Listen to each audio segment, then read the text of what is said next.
E eu quero pedir a você que abra comigo, teve um versículo que foi como um texto áureo para nós aqui, em Efésios capítulo 4, versículo de número 1.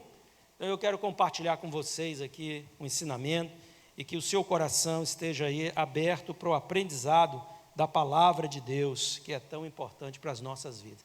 Nós vimos muitas coisas aqui a semana passada, né? Vamos fazer uma recapitulação a jato aqui. Vamos lá, abra uma Bíblia aí, aplicativo também vale. E se de tudo, até o celular você esqueceu, vai ser projetado aqui, ó, porque aqui tem misericórdia para a sua vida. Amém? Glória a Deus. Mas o que é que está escrito aí? Por isso eu, o prisioneiro do Senhor, apóstolo Paulo falando à igreja, né? Peço que vocês vivam de maneira digna da vocação a que foram chamados. E aqui ele está falando da nossa fé. Ele está dizendo, ó, dignifique o Evangelho. Dignifique o Evangelho. Viva de forma digna desse Evangelho que te alcançou, desse chamado de Deus para a sua vida, tá? Olha como isso é importante.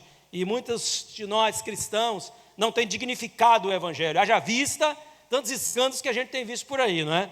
Tantos escândalos que têm sido promovidos por esses que se autotitulando crentes, e quem tem boca diz o que quer. Eu já aprendi isso desde criança, né?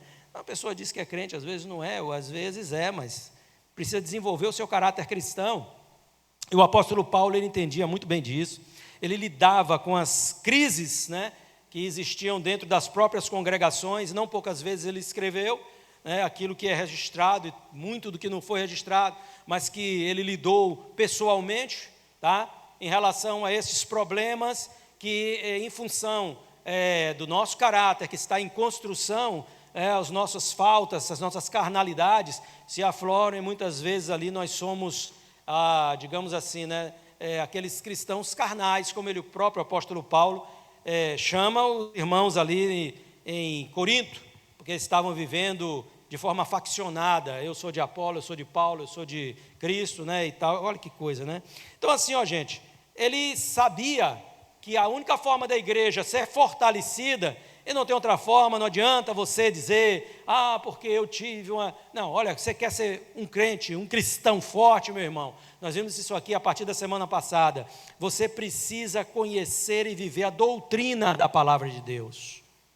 Sabe, esse conjunto de ensinamentos e dogmas, que são para nós verdades absolutas, porque cremos que veio do céu, veio da glória de Deus, é uma fonte de revelação, transcende, né, essa condição humana, essa intelectualidade humana. Isso vem revelado, vem do alto. E Paulo sempre diz, o que eu recebi eu estou entregando a vocês. Ele recebeu de quem? De Cristo. Então a forma da igreja ser fortalecida é quando o indivíduo cristão é fortalecido. Se eu e se você estamos fortes no Senhor, a consequência disso é que nós teremos uma igreja forte em Cristo. O próprio Jesus corrobora com isso. Lá nós vimos em Mateus 13, a semana passada, o ensinamento dele, quando ele diz aos seus discípulos, né? Ele usando sempre parábolas, ele diz, eu comparo aquele que ouve as minhas palavras e as pratica, com o quê? Com um homem que edificou uma casa sobre a rocha, e vieram as tempestades, o rio se levantou, o vento bateu, e a casa não ruiu. Bateu com ímpeto, mas a casa não ruiu.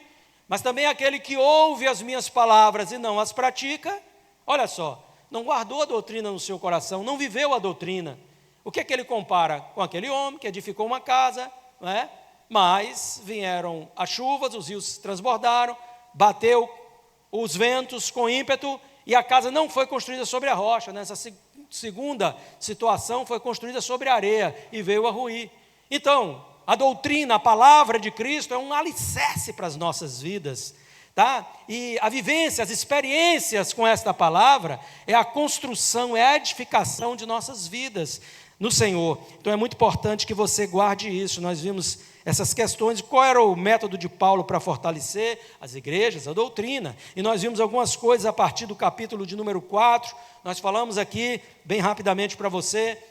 Quanto à unidade da igreja, ele apresenta os recursos para o nosso fortalecimento, quando ele vai dizer, olha, faça de tudo para manter a unidade, a paz. Então ninguém quebra essa unidade. Quando há unidade, há um fortalecimento em nossa vida espiritual. Quando você é um agente de paz, o Evangelho se semeia num ambiente de paz. diz Paulo. Então nós precisamos compreender isso e viver essa realidade. Nós não somos chamados para trazer divisões, contendas, perturbações. E você, meu irmão, pode conter muitas vezes o avanço desse tipo de situação dentro da igreja. E não promover isso jamais. Então, essa fofocada, essa conversa que a gente, às vezes, costumeiramente vê, isso tudo tem como base a falta do conhecimento ou da vivência da palavra de Deus, né? De se viver realmente a palavra do Evangelho. E isso é chamado na Bíblia de carnalidade. Então, essas divisões são provenientes de cristãos que, infelizmente, precisam de um amadurecimento espiritual. Mas também nós vimos quanto às questões relacionadas aos nossos talentos e dons, né? A gente viu como somos chamados a servir de muitas formas. Deus nos usa, cada um da sua maneira. E você foi chamado para algo, eu fui chamado para outra coisa, e outros para outras. E é claro que existem ministérios semelhantes, mas existem ministérios que são assim, né, diferentes, para que haja uma composição. E nós vimos também, dentro dessa realidade, que o desempenho do serviço é algo buscado por Deus. E desempenho, a gente pode, não é, entender como a execução do serviço, tá? Mas também entender como uma execução em excelência. Desempenho é aquilo que você faz de uma forma excelente. Eu tive um grande desempenho naquilo que fiz. E nós precisamos servir a Cristo pensando nisso. E servi-lo com excelência para ter um bom desempenho, não é fazer de qualquer forma. Porque tem gente que diz, para ver se as lideranças para de encher o saco e ficar me chamando para fazer as coisas, eu vou fazer alguma coisa, mas eu vou fazer de qualquer jeito. Não faça. Não faça, porque isso não é bênção para a sua vida. Tá? Então, quando a gente serve a Deus de qualquer jeito, Deus não se agrada disso. Então, foge desse laço, né? Então, o objetivo é que cresçamos em tudo. Diga a quem está do seu lado, Deus quer que você cresça em tudo. Tudo. Na sua vida e nas áreas de sua vida você precisa crescer. Tem gente que cresce em áreas de sua vida, áreas emocionais. Às vezes você cresce, tem uma estatura de fé maravilhosa, mas ainda precisa ser sarado em coisas emocionais. Tem gente que cresce de uma área, às vezes você progride muito, prospera muito, mas a sua vida espiritual está entanguida, mas a sua vida sentimental está destruída. Deus quer uma prosperidade na sua vida, uma prosperidade que demonstre que a obra do Senhor está acontecendo na sua vida, né? Então, essa justa cooperação de cada parte, nós vimos isso semana passada, é quem efetua o próprio crescimento da igreja para a edificação de si mesmo em amor. Vimos da nossa velha natureza e como nós devemos abraçar a nova natureza. Um chamado a viver a realidade da vida cristã. Porque tem gente que se converte, parece que não se desapega, não é? Não se desapega, deixa essas coisas para trás. Para de querer viver como vivem aqueles que não conhecem a Cristo. Você não tem nada a ver com isso. E tem gente que está apegada a isso e não muda a sua forma de viver. Se não há uma metanoia, uma transformação aqui, você não vai refletir essa forma de vida cristã no seu dia a dia, nos passos ali do seu dia a dia. Então, há duas coisas aqui que nós evidenciamos a semana passada. Uma aqui, do versículo 27, capítulo 4, não dei lugar ao diabo. Tem muita gente abrindo a porta de casa, dando lugar ao diabo. Tem muita gente permitindo que o diabo coloque aquele prego lá na sala da sua casa e diz um prego só, não vai fazer diferença. Lembra daquela história? Aquela ilustração? E o que é que o diabo faz com o prego? Ele chegou ali e coloca algo bem fétido ali, num dia de festivo na casa daquele homem que fez um acordo com o diabo. A casa é minha, o prego você pode manter aí. E às vezes você tem um prego do inimigo na sua vida, arranca isso em nome de Jesus. Porque o diabo, ele vai trazer sempre destruição à sua vida. E versículo 30, e não entristeça o Espírito Santo de Deus, nos quais vocês foram selados para o dia da redenção. O Espírito Santo se entristece. O Espírito Santo não é uma força ativa, como alguns pensam que ele é. Ele é um ser, não é verdade? Não criado. Porque ele é a terceira pessoa da Trindade. Então, aqui a Bíblia demonstra que ele tem sentimentos. E ele pode se entristecer com o nosso proceder. E para que você não entristeça o Espírito Santo, então dignifique o Evangelho. Mas hoje eu quero abordar mais um pequeno aspecto dessa dessa epístola, dessa carta, lá no capítulo 5, a partir do capítulo 5, você vai acompanhar comigo aqui, né? Ele vai falar aqui sobre a prática de uma vida como filhos da luz. Agora nós somos filhos da luz, diz a Bíblia, tá? Essa não é uma ufanação, não é uma vaidade, é a Bíblia quem diz. E você é tudo que a Bíblia diz que você é. Você pode se apropriar disso, amém? Tome posse daquilo que a Bíblia diz que você é.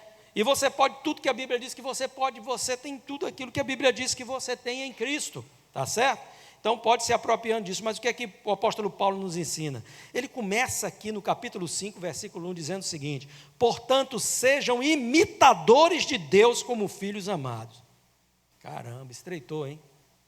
Você sabe que Paulo, ele chama assim, para ele, uma responsabilidade, quando ele diz aos Coríntios, ele fala o seguinte: olha, sede meus imitadores, como eu sou de Cristo. É uma grande responsabilidade, tá? Mas aqui ele eleva ao nível. Ele eleva ao nível. Porque em Paulo eu posso encontrar falhas, mas em Deus eu não vou encontrar. E obviamente você não pode imitar a Deus, Pai, você nunca o viu, mas como o próprio apóstolo Paulo escrevendo aos Colossenses diz que Jesus, era a expressão exata do ser de Deus. A expressão exata. Por isso Jesus disse a Filipe: Filipe, eu tenho andado tanto tempo com você e você me diz, me mostra o Pai. Quem vê a mim vê o Pai. Então que confusão é essa? Não é? Então aqui nós devemos nos espelhar no próprio Senhor Jesus Cristo. Imitar é fazer exatamente o que uma pessoa faz. É tomar por modelo aquela pessoa. É produzir o mesmo efeito que aquela pessoa produz. E você é chamado para ser um imitador de Deus. Então você precisa produzir o efeito que Cristo produziu nessa terra. É difícil, não é? E você precisa viver como Ele viveu nessa terra. É complicado. Agora, você reproduz o padrão. Paulo está chamando você a reproduzir o padrão. Reproduza o padrão. Padrão de quem? O padrão de Cristo. E qual era o padrão de Cristo? Bem, a gente podia citar aqui N coisas. O padrão dele era um padrão de comunhão com o Pai. Ele sempre tinha tempo para buscar a presença do Pai. Então, reproduz o padrão de Cristo. Você tem tempo para buscar Deus? Você tem orado, meu irmão? Você tem lido a palavra de Deus? Nós distribuímos aqui a semana passada o nosso plano de leitura semestral. E todo segundo semestre do ano a gente lê o quê? Novo Testamento. E não sei você, mas eu já estou lá, já estou chegando, já cheguei em Marcos, meu xará. Maravilhoso, né? Você vai aprendendo, você vai vendo ali Jesus, e você vai aprendendo com Ele. Que coisa extraordinária, né? Era a vida de Cristo, e assim, o impacto que Ele trouxe àqueles que o cercavam, especialmente os que criam nele. Todo mundo ficou impactado, mas especialmente os que criam nele, não é verdade? Então, ou seja, reproduziu o padrão visto em Cristo, isso que é importante. Ele tinha um padrão de comunhão com o Pai, de excelência, de amor ao próximo, compaixão, serviço, abnegado, mas intencional. Servir de Deus é intencional, não faz as coisas por aleatoriedade, de qualquer jeito, não. Ele sempre fazia as coisas com intencionalidade. Um padrão de virtude, de poder. Onde está o poder do Espírito Santo na sua vida? Tem gente que não sabe nem o que é isso, não é verdade? Você precisa manifestar o poder de Deus na sua vida, para curar, para ser instrumento para libertar vidas, para ser instrumento ali para trazer ali, quem sabe, a revelação de Deus para a vida de alguém, a profecia para a vida de alguém. Era o padrão de Cristo, esse padrão de virtude, de poder. Ele dizia: quem tocou em mim, que de mim saiu virtude. Entenda que, rapaz, é algo assim extraordinário, hein? Alguém toca em você, ou você toca em alguém, e você sente que o poder de Deus fluiu através de você. É maravilhoso demais isso, hein? Então Ele nos chama para isso, para reproduzir o padrão. Será que você tem realmente sido imitador de Deus? Porque tem gente que se torna tiete de alguns personagens. Eita, e gosto daquele pregador assim, daquele pastor. Então, ali imita até os trejeitos da pessoa, os gestos das pessoas, prega igual, faz. Tudo bem, irmão. Tudo bem, você está, às vezes, em formação da sua identidade cristã, ou de pregador, ministerial, ou pastoral, o que quer que seja. Tá? Se você está seguindo o homem de Deus. Agora eu te pergunto, e o quanto de Deus você tem imitado? O quanto de Cristo você tem imitado? Não é? Às vezes as pessoas se espelham nos seus semelhantes, né? Dentro de uma universidade, você vê aquele professor top, ensina, parece que é dono da verdade, você se impressiona com aquilo, e ai, tal, que maravilha, como sabe, e vai se impressionando e começa muitas vezes a ter aquilo como um padrão de verdade na sua vida, e de repente você descobre, você fica mais velho, para de ser bobo e descobre que não é nada disso, né? Não estou aqui denigrindo o conhecimento de ninguém, eu louvo a Deus pelo conhecimento dos homens, mas às vezes está desassociado daquilo que é o conhecimento de Deus, e nenhum conhecimento humano vai suplantar o conhecimento revelado por Deus, e é muito importante que você saiba disso, para você não se iludir, mas você tem um chamado. Tem pessoas as quais você admira, ótimo, eu gosto de jogar futebol, pastor, e eu admiro demais o jogo do Messi, o Messi joga muito, joga demais, tá, imite, quando você for jogar, tá, você depois pode jogar lá também, lá no Barcelona, Deus abençoe você, vai nessa tua força, mas você foi chamado para ser imitador de Cristo. O teu mestre não são homens no mundo, o teu mestre é Jesus, ele é o padrão. Não é que o escritor da carta aos Hebreus, ele diz, olhando para Jesus, põe os teus olhos nele, o autor e consumador da nossa fé. Então põe os teus olhos nele, põe os teus olhos em Cristo, faz dele o teu padrão, o teu modelo, segue isso, faz com intencionalidade, sempre aquilo que ele fez. Então seja ali sempre na busca a Deus, na vontade do Senhor, no serviço intencional, dedicado. Fazer a vontade de Deus é isso que se procura em nós. Versículo 2, ele diz, e vivam em amor, como também Cristo nos amou e se entregou por nós. O amor bíblico é sacrificial. O amor bíblico não é aquele amor platônico, não é aquele amor, sabe, que você suspira, não é um amor eros, mas que tipo de amor nós estamos falando? É claro que a Bíblia revela um amor ágape, né? Um amor fraternal, mas sempre é um amor que prevê sacrifício. É interessante isso, porque a gente não gosta dessa palavra, negócio de sacrifício. Sacrifício o quê? Porque ninguém está atrás de sacrifício. Você não precisa estar atrás, você vai encontrar de graça. Deus tem um bocado de coisa para você fazer, que vai depender de uma vida de sacrifício, né? E ele ainda diz, como oferta e sacrifício de aroma agradável a Deus. Então viva o amor dessa forma, como Cristo viveu. Essa história de dizer que ama é muito fácil. Qualquer um pode abrir a boca e dizer, oh, eu amo a igreja, oh, eu amo as almas perdidas, eu amo isso, eu amo aquilo. Mas que tipo de sacrifício você está fazendo em relação a isso? Qual é a sua parte de cooperação? Como que você está correspondendo a isso? E a gente precisa despertar para essas coisas, irmãos. Então o apóstolo João, quando ele escreve lá na sua primeira carta, ele vai dizer, ó, não amemos só de palavras, que essa história de amar de palavras, isso é fácil demais, gente. É só dizer que ama, mas viver o amor, e viver o amor se sacrificando pelo amor, aí você escalonou,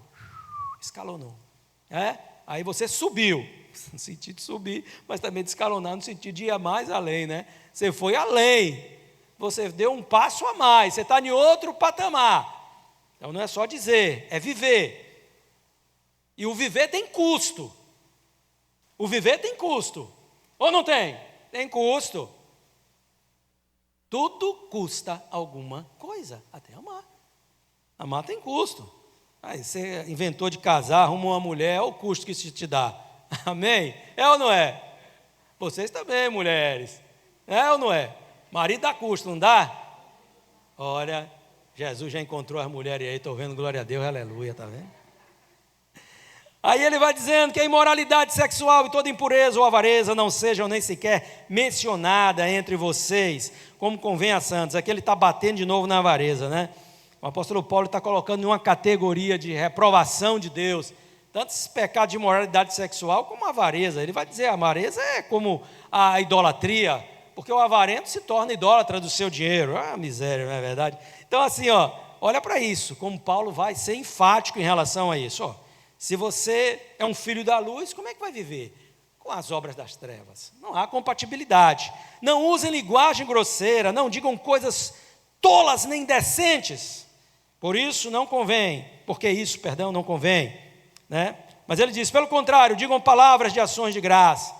Olha para cá, crente desavisado, para depois você não dizer que Deus não te avisou. São Marcos está aqui para te falar. Diga quem está do teu lado, ó, crente, não anda xingando não, viu, meu irmão? Xinga não, isso não é de Deus não, viu, seu boca porca, viu? Isso não é de Deus, não, tome juízo. Você tome juízo, viu?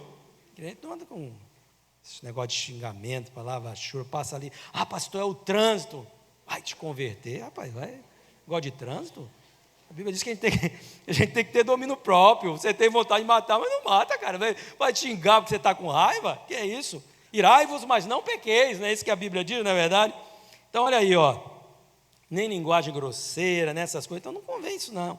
Fiquem sabendo disso, nenhuma pessoa imoral, impura ou avarenta, Paulo pega no pé dos avarentos, eu não sei se o povo de Éfeso era avarento, mas eu sei que ele pegou pesado aqui. O que é que ele diz? Impura ou avarenta, porque a avareza é o quê? Idolatria. Tem herança no reino de Cristo e de Deus. Caramba. Então, olha, foge disso, é para no dia que a trombeta tocar, você não ficar aí para trás. E aí agora já foi, não é? Então, muda o teu comportamento, então se você partir dessa, aí você ter a sua convicção de que haverá um encontro entre você e o Senhor. Não se deixe enganar com palavras vazias, porque a ira de Deus vem sobre os filhos da desobediência por causa dessas coisas.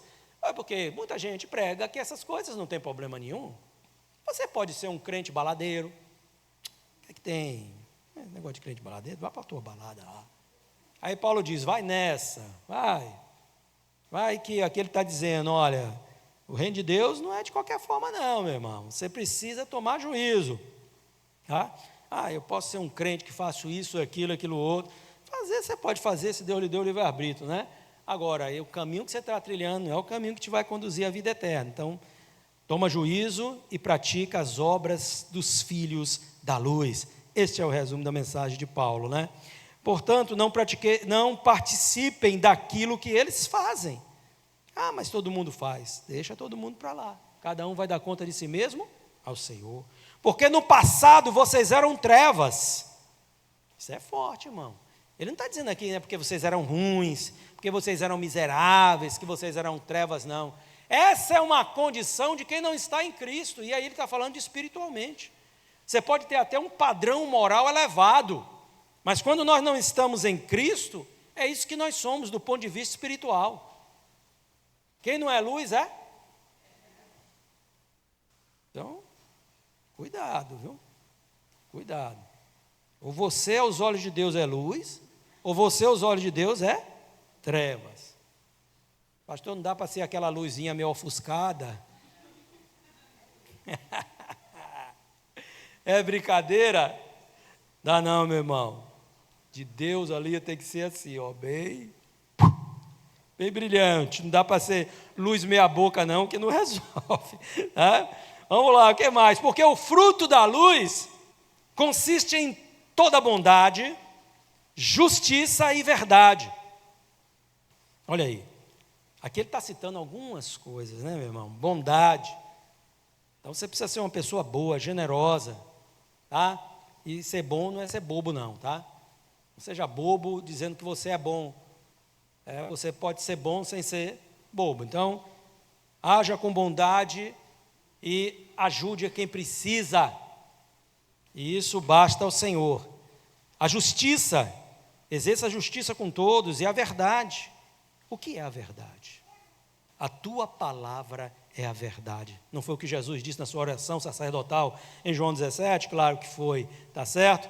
Porque o fruto da luz consiste em bondade, justiça e verdade, tratando de descobrir, aqui ele te deu uma incumbência, o que é agradável ao Senhor. Caramba, tem gente que não quer saber. Você sabe por que não quer saber? Porque não quer largar de fazer o que está fazendo de errado. É assim ou não é? Tem gente que não quer nem que conte para ele que aquilo que ele faz é errado. E vive dentro de uma bolha. Vive dentro de uma bolha que se retroalimenta de sofismas.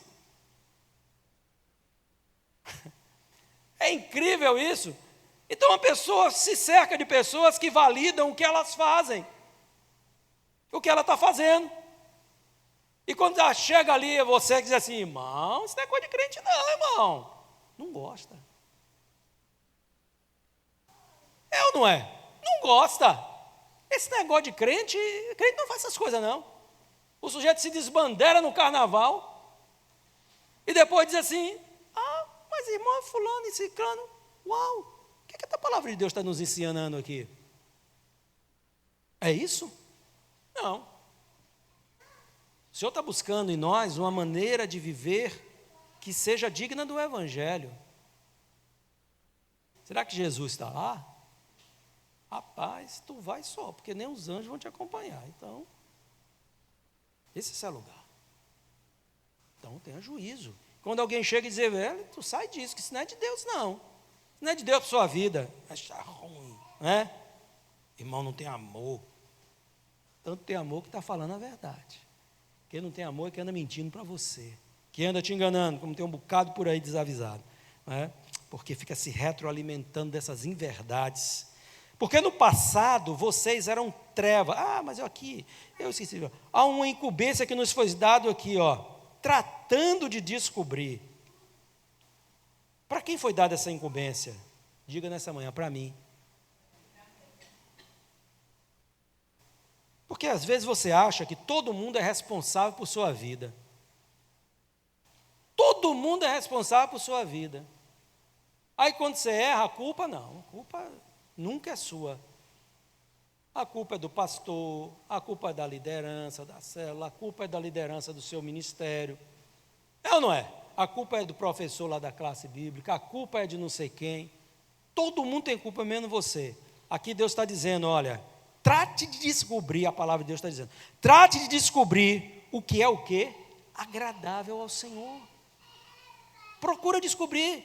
Eu não sei se isso é certo, mas eu quero saber se isso é certo. Eu não sei se eu estou fazendo a coisa da forma certa, se eu estou fazendo a coisa certa, mas uma coisa eu faço. Eu procuro descobrir se aquilo é certo. Porque eu quero agradar a Deus. E você tem como descobrir. Mas o problema é quando você não quer saber. Porque você está amando aquele pecado ali e se sustenta naquilo. Aí fica difícil. Porque quem quer ser cego, meu amigo, é pior do que quem é cego. Porque existe uma determinação em não ver. Eu não estou falando cego aqui literalmente, entendam, certo? Você não vê porque não lhe foi mostrado. Porque existe algo que está tapando a sua vista. Mas você tem o desejo de ver. E Cristo vai descortinar. Mas quando você não quer ver, aí é diferente. E não sejam cúmplices nas obras infrutíferas das trevas. Pelo contrário, trate de reprová-las. Tem gente que tem cumplicidade. O sujeito está errando, ele está, o que tem? É assim mesmo. A gente entende. Eu não entendo. Então, não me venham pedir aprovação daquilo que é errado. Que eu não vou aprovar. O que é errado a gente reprova. A gente ajuda uns aos outros. Me ajude no que eu sou errado. Não aprove meus erros. Me ajuda a melhorar. Me ajude a melhorar. Então a gente assim pode ajudar uns aos outros a nos fortalecermos mutuamente. Ajudando uns aos outros, tá?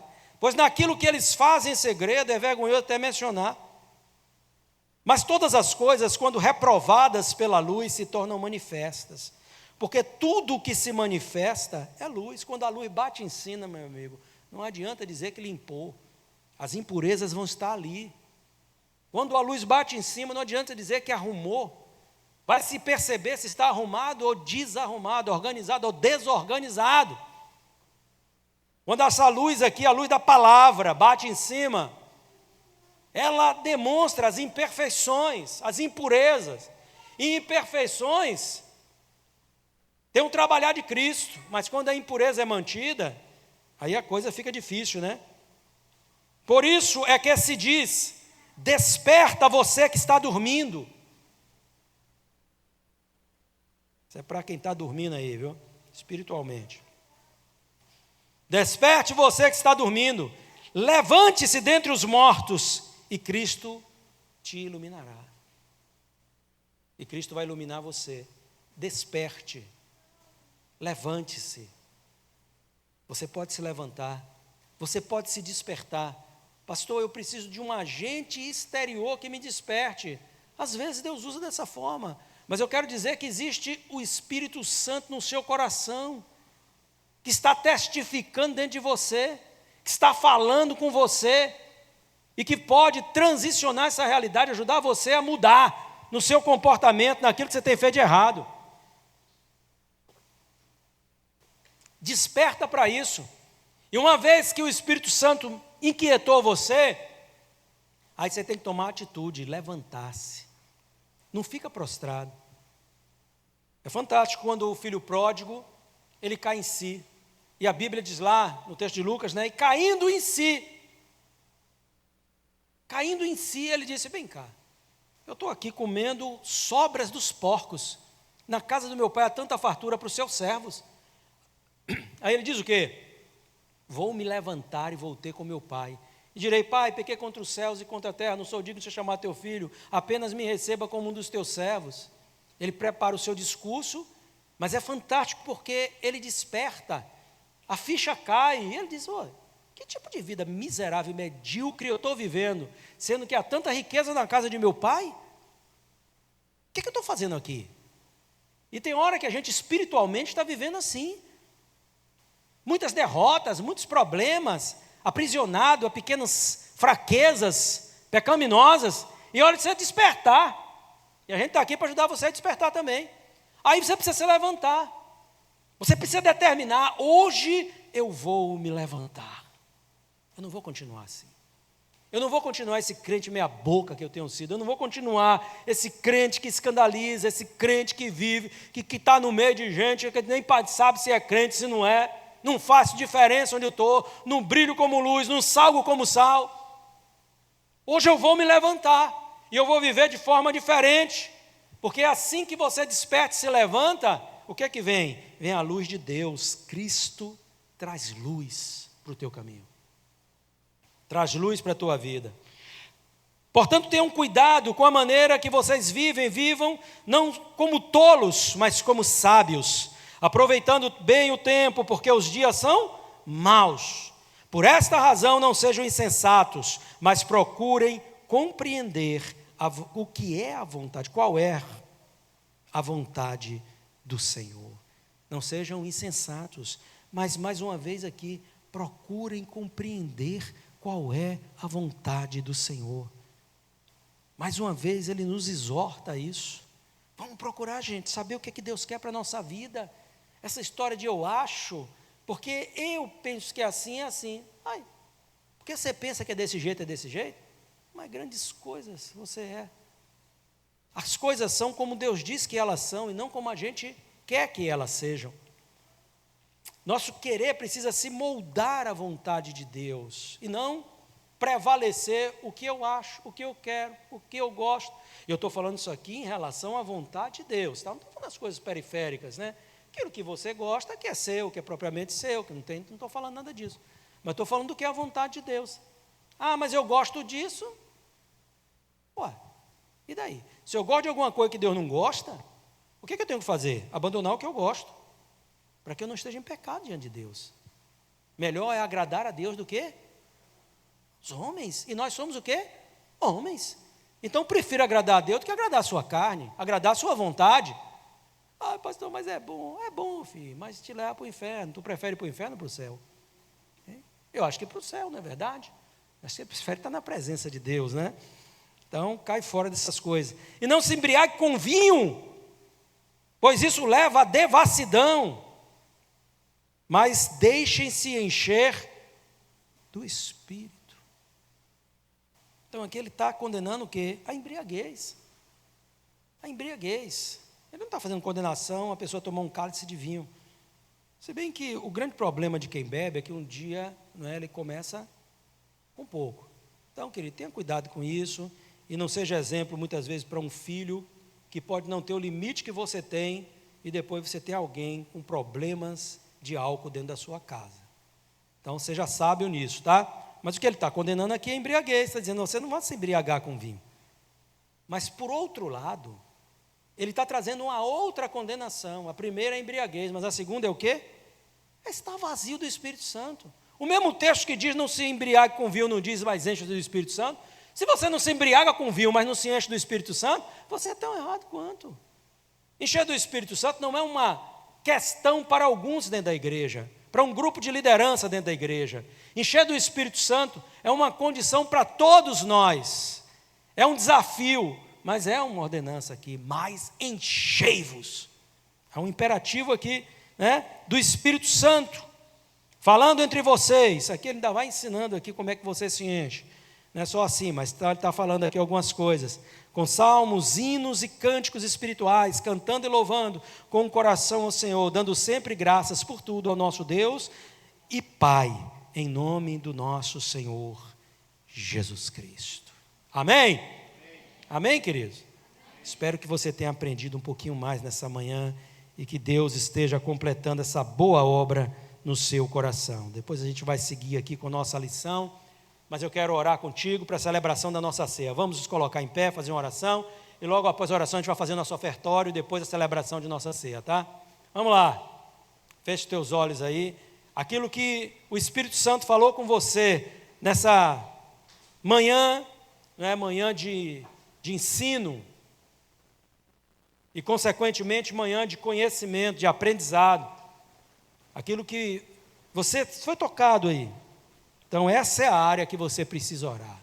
Feche os teus olhos e ora um instante a Deus e diz, Deus, me melhora nisso. Pode orar baixinho aí, que ninguém precisa saber de sua vida não, mas pode orar em silêncio com Deus, mas fala com o Senhor, porque Ele que te ouve em secreto te recompensa, como o próprio Filho amado Jesus nos ensinou. Então ore ao Senhor nessa manhã, para que todas as impurezas sejam tiradas do teu caminho, da tua vida. Você pode vencer, você pode despertar, você pode se levantar nesta manhã, você não tem por que ficar prostrado, você pode declarar nesta manhã, eu vou me levantar em relação a isso. Isso não vai ser um entrave na minha carreira cristã, isso não vai ser um limitante no desenvolvimento da minha fé, isso não vai ser uma âncora na minha vida, porque eu quero ir mais adiante com Deus, eu quero conhecer mais a Deus, eu quero viver as experiências que Deus tem para mim, eu quero cumprir o chamado de Deus para a minha vida, a vocação de Deus para a minha vida. Então você pode dizer a Deus nessa manhã, me liberta disso, Senhor. Trata comigo nessa área, na minha vida. Trata comigo nessa incredulidade. Trata comigo nessa frieza espiritual. Trata comigo nesse pecado específico. Trata comigo, Senhor Deus, porque a Tua graça pode me dar vitória. O Senhor vai te iluminar, o Senhor vai te esclarecer, o Senhor vai te abençoar. Ele só está esperando o teu posicionamento, a oportunidade da sua ação, para não invadir a tua vida. Ele respeita os teus limites, embora você sendo servo, Ele possa determinar agora o que Ele quer na sua vida, porque o limite de Deus tem limite. Às vezes Ele dá o tempo, na sua bondade infinita, mas em um determinado momento Ele vai e age, para que você não se perca. Mas antes disso, esse é o tempo de Deus para você se arrepender, para você se consertar. E você pode dizer a Deus, melhora a minha vida, Senhor, me ajuda. Pai, há tanto em nós a ser tirado, Senhor, a ser mudado. Obviamente não tudo, porque há muita coisa excelente que o Senhor tem colocado em nossa vida, pela presença do Teu Espírito, pelo conhecimento da Tua Palavra, mas aquilo que te desagrada, não deve nos agradar. Aquilo que não agrada o Teu coração, não deve agradar o nosso, Pai. E se está agradando o nosso coração fazer aquilo que não agrada ao Senhor, nós precisamos mudar. Nós precisamos mudar, Senhor. Nos ajuda, Senhor Deus, a sermos diferentes a cada dia. Nos ajude, Senhor Deus, a andarmos de conformidade à Tua vontade, não praticando as obras das trevas, como assim nos é ensinado na Tua Palavra, mas vivendo como filhos da luz, e como filhos da luz, dando o fruto da luz, que se consiste em bondade, em justiça, em verdade, e na prática daquilo que é agradável ao Senhor. Mas isso só é o externar daquilo que está por dentro. É o amor que temos a Ti, Senhor, que está, ó Deus, sendo revelado nas nossas ações. É a obra do Teu Espírito que está sendo revelada através das nossas ações, através do fruto do Espírito Santo, Pai. E nós queremos cada dia mais revelar mais e mais do Senhor, agradando ao Senhor, mas mostrando, Pai, também que nós somos teus filhos, como assim nos diz a tua santa palavra. Trata conosco, Senhor, e nos aperfeiçoa, em nome de Jesus. Amém. Diga quem está